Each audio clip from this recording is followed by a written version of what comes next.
नाही, मी त्या बाबतीमध्ये भूमिका स्पष्ट केलेली आहे आणि भुजबळांनाही ते माहीत आहे आणि त्यांच्याशी आमची चर्चा झालेली आहे.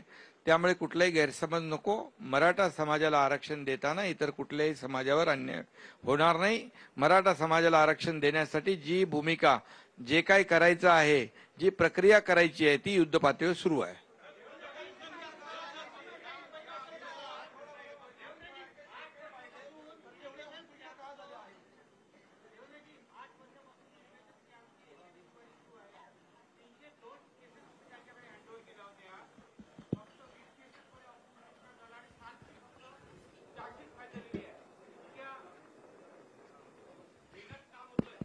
असं आहे की त्या संदर्भात आपल्याला कल्पना आहे की इतक्या मोठ्या प्रमाणात कागदपत्र त्याच्यामध्ये इन्व्हॉल्व होते. त्याच्यामुळे जिथे जिथे चुका सापडल्या त्या ठिकाणी आरोपपत्र देखील दाखल झालेलं आहे आणि जिथे गुडफेथमध्ये काम झालं होतं, जिथे चुका सापडल्या नाहीत त्या ठिकाणी आरोपपत्र दाखल केलेलं नाहीये.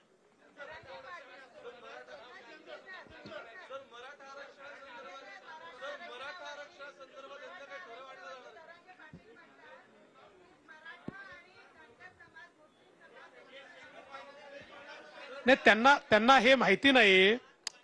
त्यांना हे माहिती नाही की 2013 साली आम्ही राजस्थान, छत्तीसगड, मध्य प्रदेश जिंकलो होतो आणि 14 मध्ये आम्ही लोकसभा जिंकलो.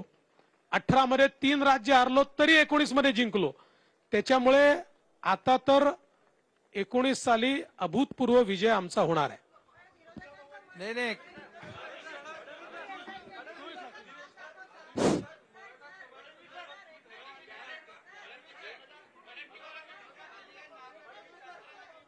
बोला बोला, तुम्ही बोला.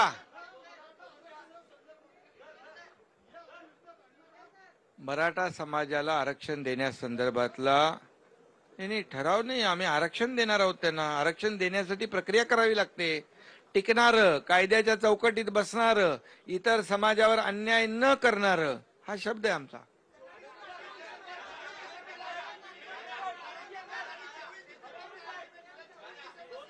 अरे बाबा, त्यांचं ते कुणबी नोंदी ज्या आहेत ना, जस्टिस शिंदे कमिटीने सुरू केलेलं काम आहे, त्याच्या बाबतीमध्ये त्यांनी ते म्हटलेलं आहे.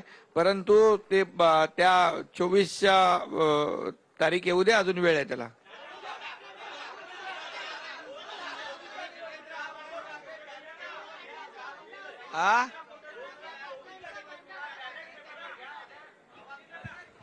आता पोट वाढलं तर बी काय करू? वाढलं ते वाढलं, पण ते पोट नुसतं वाढलंय, त्याच्यात महिना कुठला गेलेला नाहीये, एवढं लक्षात ठेव. असं आहे,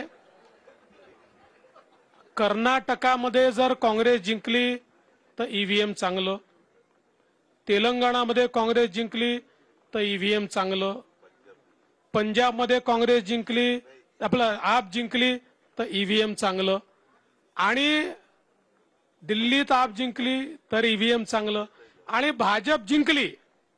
मी तर पहिली प्रतिक्रिया माझी हीच होती की आता 3 राज्यात आम्ही निवडून आलो आहोत, त्यामुळे ईव्हीएम वर प्रश्नचिन्ह निर्माण होईल. खरं म्हणजे ईव्हीएमच्या संदर्भात सुप्रीम कोर्टापर्यंत केसेस गेल्या. सुप्रीम कोर्टाने त्या संदर्भातला निर्णय दिला. एवढंच नाही तर इलेक्शन कमिशनने तर ओपन चॅलेंज दिला की 1 महिना आम्ही सांगतो, ज्याला ईव्हीएम चुकीचा आहे किंवा ज्याला ईव्हीएम हॅक करता येतं त्यांनी यावं आणि आम्हाला हॅक करून दाखवावं. 1 महिन्यामध्ये एकही मायका लाल ईव्हीएम हॅक करू शकला नाही. आता प्रॉब्लेम एवढाच झालाय की या प्रभावानंतर इंडिया आघाडीच्या नेत्यांना आपल्या कार्यकर्त्यात उत्साह कसा आणावा हे समजत नाहीये.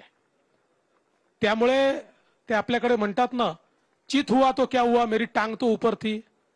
तसं हे ईव्हीएमचं गिरे तो गिरे टांग ऊपर थी, तसं हे टांग ऊपर थी वालं त्यांचं काम चाललेलं आहे.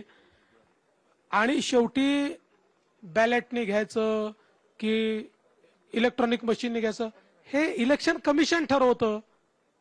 इलेक्शन कमिशनने, आणि याच्यापूर्वी 2004 साली किंवा 2009 साली, विशेषतः 2009 साली, 9 साली जेव्हा युपीएचं सरकार आलं होतं तेव्हा पूर्ण देशातल्या निवडणुका ईव्हीएम वरच झाल्या होत्या. त्यामुळे मला असं वाटतं की आत्मपरीक्षण करायच्या ऐवजी अशा प्रकारे जोपर्यंत ते मनाची समजूत घालतील तोपर्यंत त्यांची हीच परिस्थिती राहील. नाही, याच्यामध्ये एकच मी सांगू इच्छितो, याला जोडून राजस्थानमध्ये प्रचाराला मी गेलो होतो.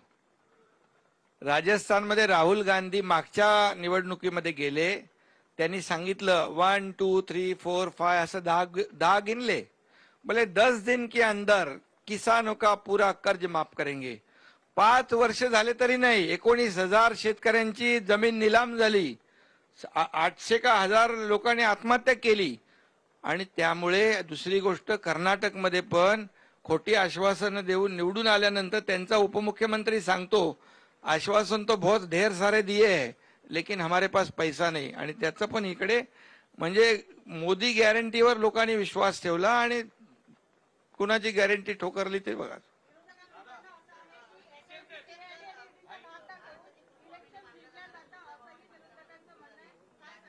आता त्यांना आरोप करायला दुसरी जागाच नाही ना. इथे असं थम्पिंग मेजॉरिटी येते का कधी? हे धाक दाखवून हे त्यांना त्यांच्या पायाखालची वाळू सरकले. लोकांनी, जनतेने विश्वास दाखवलाय. मी तुम्हाला एवढंच सांगतो, 9 वर्षामध्ये मोदीजींनी या देशामध्ये केलेलं काम आणि 50 ते 60 वर्ष काँग्रेसनी केलेलं काम याची तुलना लोकांनी केली. धाक दाखवून जर केलं तर तेलंगणा का नाही आलं? काय उगीच काही ते सांगतात आणि तुम्ही त्यांचं ऐकता? जरा आमचं ऐका.